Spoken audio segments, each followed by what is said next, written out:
새 언약과 십자가라는 제목으로 하나님의 말씀 전하도록 하겠습니다. 우리 예전에 부흥사 목사님들이 한국교회 부흥에 아주 큰 일조를 하셨던 때가 있습니다. 옛날 부흥사 목사님들이 가끔씩 하던 말씀이 하나 있어요. 그게 뭐냐면 이 약 2천만 먹으면 만병통치약이다 라는 거예요. 그래서 이 약만 먹으면 만병이 통치되고 또 마음의 근심과 걱정도 사라지고 또 영생 복락을 누리게 된다 그랬어요. 그 약 두 첩이 뭘까요? 구약과 신약이에요. 다 들어보셨네요. 그죠? 예. 그러면 성도님들이 아멘 그랬어요. 예. 물론 맞는 말씀이죠. 예. 하나님의 그 구약과 신약을 우리가 부지런히 먹을 때 우리 안에 있는 많은 문제가, 영적인 문제가 해결이 되죠. 그런데 그 약은 사실 한자로 보면 먹는 약자가 아니에요. 예, 구약 신약은 오래된 약, 새로운 약 그게 아니고 그 약자는 약속할 때 약이에요. 예. 그래서 그게 뭐냐면 구약과 신약할 때 그 약을 그 성경을 영어 성경으로 보면 Old Testament, New Testament 그랬거든요. 그 Testament이라는 단어가 뭐냐면 계약, 증거 이런 뜻이에요. 그러니까 그것을 직역하면 구약은 옛 언약이고 신약은 새 언약 이런 뜻이죠. 그러니까 성경은요 한마디로 말하면 언약의 책이에요. 언약의 책. 하나님께서 인간들과 왜 언약을 맺으셨고 또한 하나님께서 신약을 통하여 어떻게 그 역사를 성취해 나가시는지를 우리들에게 보여주는 책이 바로 이 성경이다라는 것이죠. 그런 면에서 오늘 우리가 읽었던 본문은 굉장히 중요합니다. 왜냐하면요 새 언약이라고 쓰인 단어는 오직 딱 한 번 오늘 우리가 읽었던 이 예레미야 본문에 나오기 때문에 그래요. 그래서 많은 성경학자들이요 이 예레미야서에서 오늘 본문이 가장 중요한 본문이다라고 이야기를 하고 있습니다. 간절히 바라기는요 오늘 이 본문을 통해서 새 언약이 어떠한 의미가 있는지, 하나님께서 왜 허락하셨는지, 그리고 이것이 예수 그리스도의 십자가와 어떻게 연결이 되는지 우리가 말씀을 나눌 때에 하나님이 주시는 그 크신 은혜와 또한 깨달음이 전하는 자나 듣는 자 모두에게 동일하게 임하시게 되기를 주님의 이름으로 간절히 축복합니다. 제가 이번에 예레미야를 다시 읽으면서요 예레미야가 정말 왜 눈물의 선지자인지 깨닫게 됐어요. 많은 선지자들이 다 고난을 받았지만 예레미야처럼 이렇게 힘들게 사역한 사람이 또 있을까 싶을 정도로 예레미야는 참 힘든 그런 사역을 감당을 했습니다. 특별히 예레미야가 사역하던 그때가 굉장히 정치적으로나 변동기에, 변혁기에 있었거든요. 혼란스러울 때였거든요. 그래서 이때 예레미야가 받았던 사명이 뭐냐면 남유다의 죄를 신랄히 지적하는 거예요. 그리고 하나님의 심판이 임할 거다. 그것을 전하는 것이 예레미야에게 주신 사명이었어요. 그래서 예루살렘이 멸망할 거고 바벨론에 끌려가서 70년 동안이나 포로 생활을 해야 될 거다. 이런 이야기를 전하는 것이 예레미야의 사명이었어요. 그렇다면 여러분, 당시 많은 사람들이 예레미야를 좋아했을까요? 싫어했을까요? 당연히 싫어하죠. 모든 사람이 다 싫어했어요. 입만 열면 하나님의 심판을 얘기하고 멸망당할 거라고 그러고 포로로 끌려갈 거라고 얘기를 하면 누가 좋아하겠어요? 그래서 멀리서 예레미야가 오는 것을 보기만 해도 기피 대상이었어요. 아우 저 사람 싫어. 입만 열면 저주야. 심판이야. 다 이렇게 싫어했던 거예요. 그런데 만약에 그렇다고 해도 그럼 예레미야의 동네 사람들이나 아니면 예레미야의 집안 식구들은 그래도 있는 모습 그대로 좀 받아들여주고 또 위로해 주지 않았을까요? 그것도 아니에요. 예레미야의 집안 식구들은 예레미야를 집안의 수치다 생각했어요. 야, 어떻게 저런 사람이 우리 집안 사람이냐. 아주 수치스럽게 생각을 했어요.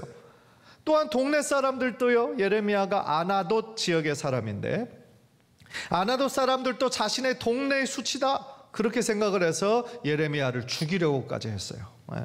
그 정도로 예레미야는 위로받을 곳이 한 군데도 없었던 거예요. 특히 예레미야는요 당시 정치 지도자들, 종교 지도자들에게 엄청난 고난과 모욕을 당했죠. 그래서 감옥에 gat히고 구덩이에 gat히고 고난을 진짜 많이 당했어요. 그래서 억울하게도요, 예레미야 당시에 많은 선지자들 다 가짜였죠. 그런데 그 가짜 선지자들이 특별히 또 예레미야를 많이 어려움을 줬어요. 네가 전하는 그 하나님, 나는 하나도 그런 말씀을 듣지 못했다. 그러면서 예레미야가 정말 참 선지자임에도 불구하고 정말 그 당시에 예레미야와 함께 해줄 수 있는 사람은 한 사람도 없었다라는 거죠. 여러분들, 예레미야의 마음이 어땠겠어요? 예레미야도 사람인데 얼마나 억울하고 분했겠어요. 그래서 예레미야서 정말 긴 그런 장인데, 예레미야서를 보면요, 한 5번에 걸쳐서 긴 탄식을 하는 장면이 나와요. 그 중에 한 구절이 20장 7절 8절인데요 보시면, 여호와여, 주께서 나를 권유하심으로 내가 그 권유를 받았사오며 주께서 나보다 강하사 이기셨으므로 내가 조롱거리가 되니 사람마다 종일토록 나를 조롱하나이다.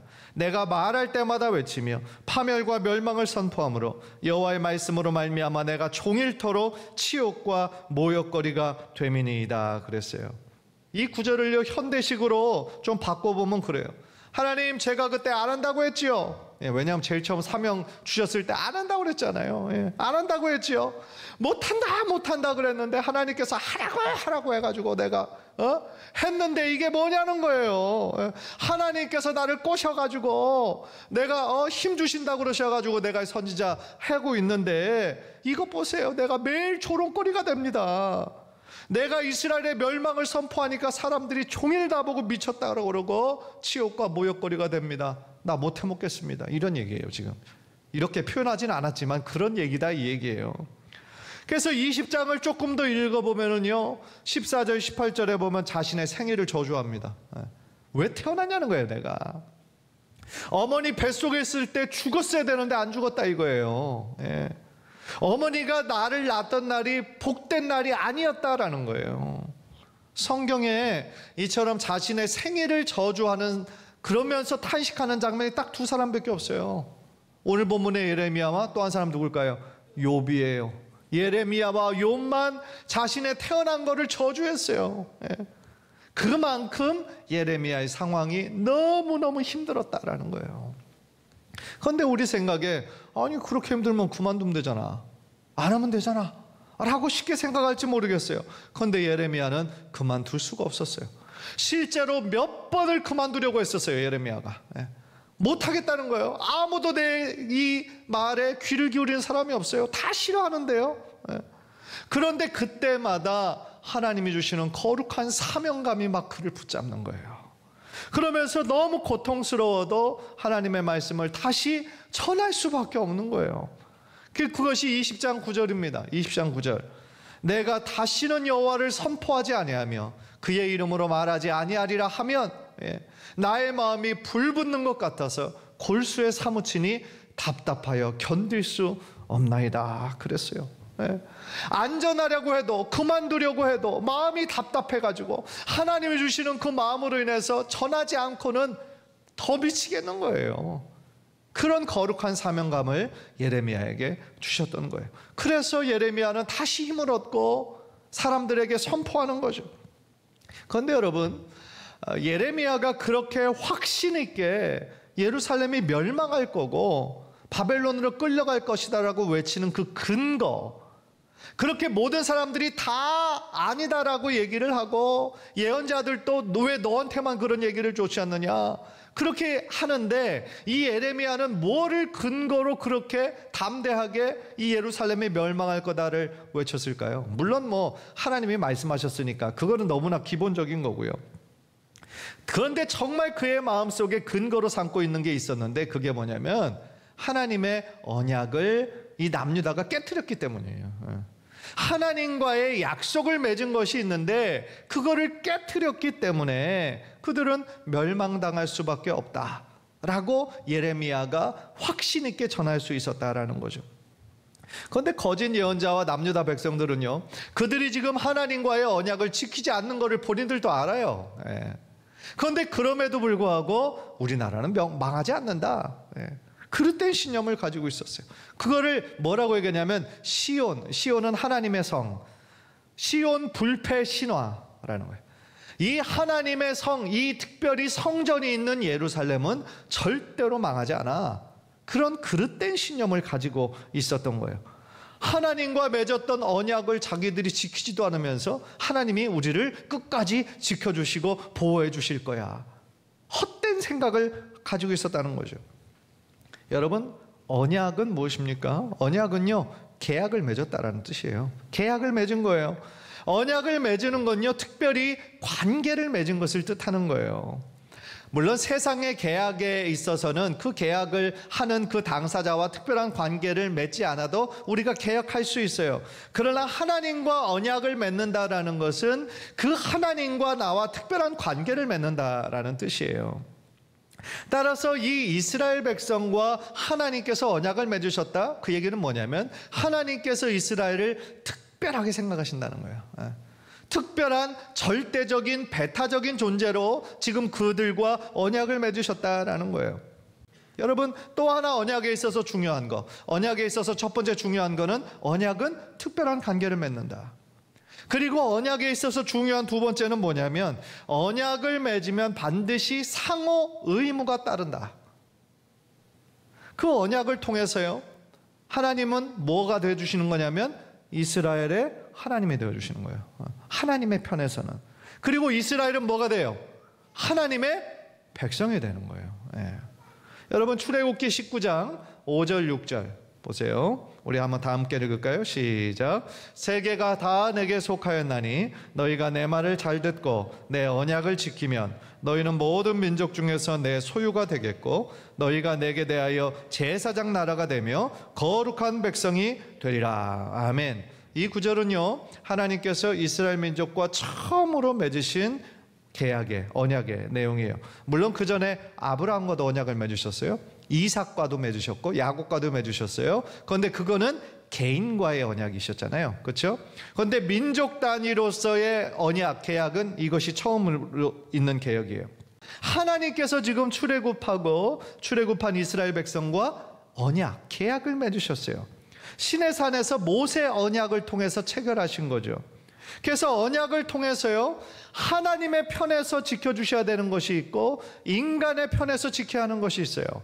하나님의 편에서 지키시는 건 뭐예요? 이스라엘을 지키시고 보호하시는 거예요. 뭐냐면 하나님의 백성이니까 지키시고 보호하시는 거예요.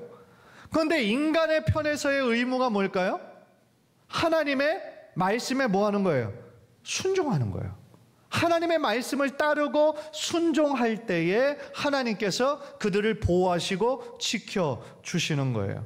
그렇다면 이스라엘을 향한 하나님의 뜻이 뭐예요? 율법이에요. 구약의, 그죠? 율법이에요. 율법을 요약한 것이 뭐예요? 십계명이에요. 따라서 인간의 편에서 이 십계명을 위반하면 어떻게 됩니까? 페널티가 붙어요. 계약을 파기한 거예요.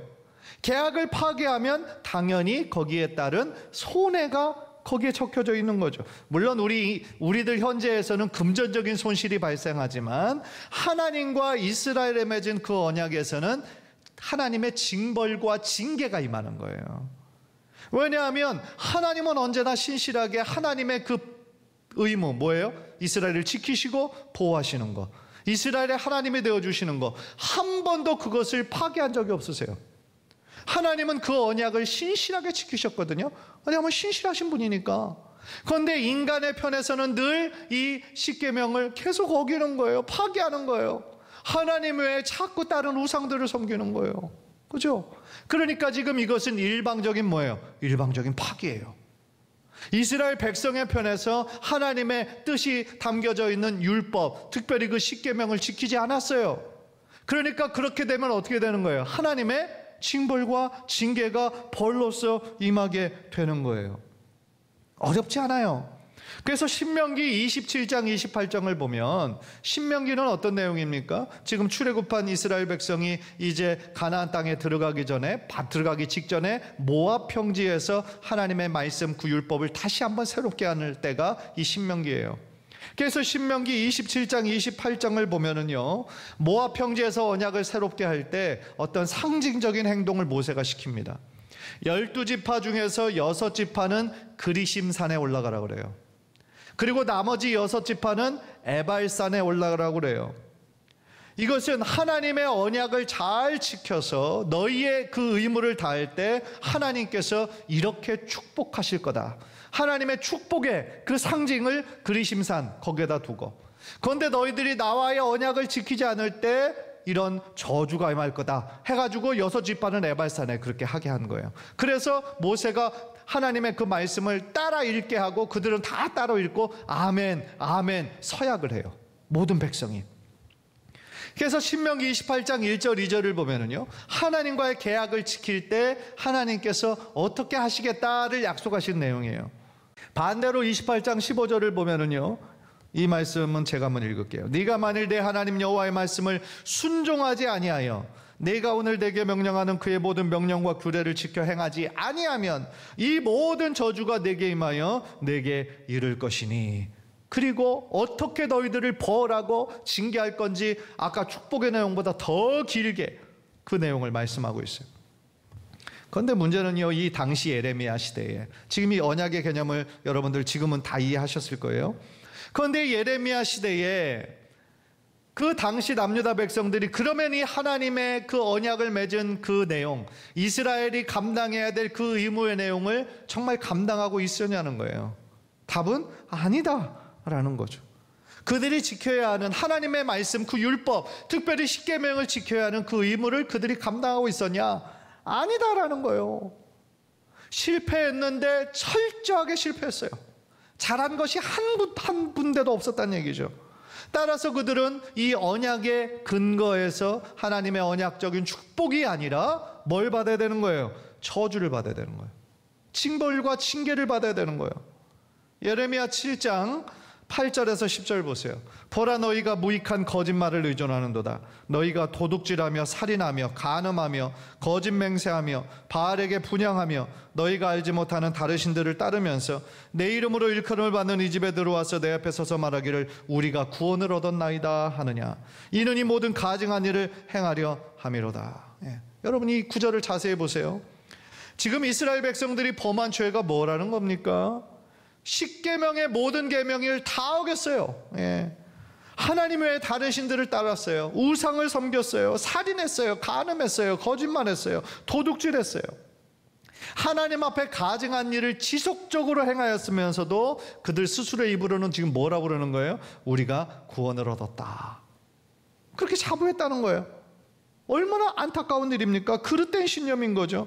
따라서 예레미야가 하나님의 이 언약의 근거에서 너희들이 완전히 이것을 파기했고 완전히 실패했기 때문에 너희들은 하나님의 저주, 책망을 받을 수밖에 없다.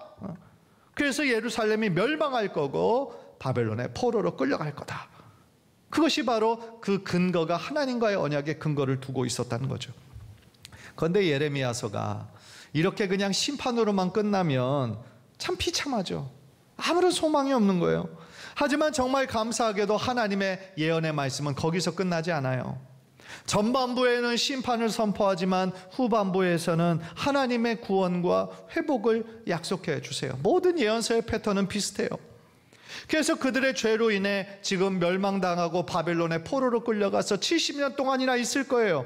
그러나 하나님께서는 그 징계의 시간을 통하여 남은 자들을 다시 한번 신앙으로 교육하시고 그 70년 동안 철저히 회개하고 인내한 사람들에게 최상급 무화과 나무처럼 하나님께서 축복해 주시겠다라고 약속해 주시는 거예요. 하나님께서 그 남은 자들과 새 언약을 맺을 것이다. 이 문맥에서 새 언약을 그들과 맺어 주신다라는 거예요. 그래서 하나님께서는 지금 예레미야 선지자를 통하여 포로된 백성들에게 새 언약을 말씀하시면서 소망을, 그들에게 위로를 주시는 거죠. 여러분, 그렇다면 새 언약은 무엇입니까? 옛 언약과 완전히 다르다는 거예요. 옛 언약과 완전히 다른. 그렇다면 옛 언약은 뭘까요? 제가 방금 말씀드린 모세와 맺었던 언약이에요. 모세가 시내산에서 받았던 거, 그게 뭐였죠? 십계명이었어요. 십계명은 어디에 쓰여져 있어요? 돌판에 새겨져 있어요. 그런데 새 언약은 하나님께서 지금 누구와 맺으시냐면 포로기에서 돌아온 남은 자들과 언약을 맺으시겠다라는 거예요. 바벨론 포로 생활을 다 마치고 거룩해져서 돌아온 그 백성들과 함께 새로운 언약을 맺으시겠다라는 거예요. 그런데 옛 언약과 완전히 다른 점이 하나 있어요. 그게 뭐냐면 옛 언약처럼 돌판에 새기지 않고 그 언약의 내용을 어디다 새기겠다는 거예요? 마음에. 그 남은 자들, 돌아온 자들의 마음판에 새기겠다라는 거예요. 오늘 본문인 31장 33절 늘 보세요. 우리 다 함께 한번 읽을까요? 시작. 그러나 그날 후에 내가 이스라엘 집과 맺을 언약은 이러하니 곧 내가 나의 법을 그들의 속에 두며 그들의 마음에 기록하여 나는 그들의 하나님이 되고 그들은 내 백성이 될 것이라 여호와의 말씀이니라. 아멘. 하나님의 말씀, 하나님의 법을 예전 옛 언약처럼 돌판에 새기지 않고 이제 너희의 마음판에 새기겠다. 옛 언약과 새 언약의 다른 점이 바로 이건 거예요. 여러분, 인간의 마음은 뭡니까? 인간의 마음은 우리 존재의 핵심이에요. 마음, 우리 여기 우리 심장 쪽을 가리키지만 상징적인 거지 심장 옆에 마음이 눈에 보이지 않아요. 그죠? 우리의 존재의 가장 깊은 곳, 그것이 바로 마음이라는 거죠. 하나님은 바로 그곳에 하나님의 말씀을 새기시겠다라는 거예요. 따라서요, 결론을 맺으면 그거예요. 예수님의 십자가의 죽음이 바로 새 언약을 우리와 맺으시는 사건이 됐다라는 거예요. 그리고 십자가 사건을 통하여 우리로 하여금 믿게 하시고 성령을 주실 것이다 라는 거예요. 그래서요, 예수님의 십자가 사건을 통해서 이제 우리는 하나님과 새로운 언약 백성이 된 거예요. 아까 언약의 그 중요한 내용이 뭐였죠? 그 언약을 통하여서 하나님이 나의 하나님이 되어주시고 우리는 하나님의 백성이 되는 거라고 말씀을 드렸어요. 이 구원의 절대적인 관계가 맺어지게 한 것이 바로 예수님의 십자가 사건이다. 그래서 그 십자가 사건, 그 보혈의 그 피가 바로 나를 위한 피였음을 믿고 하나님께 고백하며 나아갈 때 우리도 새 언약에 참가한 사람들이 되는 것이다 라는 것이죠. 따라서요, 이제 새 언약을 맺은 당사자가 우리들이라는 거예요. 따라서 우리에게 생긴 새로운 변화가 뭡니까? 바로 우리 안에 내주하시는 성령님이 계시기 시작한 거예요. 그리고 우리 안에 역사하시는 성령님의 역사가 있다라는 거예요. 그래서 구약에서 새 언약이란 정확한 명칭은 예레미야에서만 나오는데 새 언약에 대한 내용은 에스겔서에서도 나와요. 에스겔서 36장 26절 27절 우리 한번 다 함께 읽읍시다. 시작. 또 새 영을 너희 속에 두고 새 마음을 너희에게 주되 너희 육신에서 굳은 마음을 제거하고 부드러운 마음을 줄 것이며 또 내 영을 너희 속에 두어 너희로 내 율례를 행하게 하리니 너희가 내 규례를 지켜 행할지라. 아멘. 옛 언약으로서는요, 이스라엘 백성들이 그것을 온전히 지킬 수가 없는 거예요. 지킬 능력이 없는 거예요. 그래서 하나님께서 우리를 긍휼히 여겨주셔서 우리 안에 새 영, 누구예요? 성령님을 허락하시겠다는 거예요. 그래서 우리 안에 굳은 마음이 제거되고요, 부드러운 마음으로 변화될 수 있다는 거예요. 또 성령님이 우리 속에 두셔서 하나님의 법을 따르도록, 하나님의 규례를 지켜 행하도록 도우실 것이다 라는 거예요. 그래서 성령은 보혜사, 하나님의 그 파라클레이토스, 우리를 도우시는 영이잖아요. 우리의 연약함을 아시기 때문에 우리로 하여금 하나님의 법을 따를 수 있도록 우리 안에 내주하시며 인도하시는 것이죠. 사랑하는 성도 여러분, 여러분은 예수님의 십자가의 보혈이 바로 나 같은 죄인을 살리시기 위한 대속의 피라는 사실을 믿으십니까? 예수님의 피에 그 보혈의 능력이 있음을 믿으십니까? 그 믿음으로 인해 여러분들은 구원받고 성령님을 선물로 받으셨습니까? 우리 안에 내주하시는 그 성령님의 역사가 있을 때에 우리들의 삶이 더욱더 거룩하신 하나님을 닮아가는 자녀의 삶, 하나님의 백성의 삶이 될 줄 믿습니다. 간절히 바라기는 언제나 주님 주시는 새로운 마음으로 주님의 법을 기쁨으로 순종하는 우리 모든 성도님들 되시기를 주님의 이름으로 간절히 축원합니다.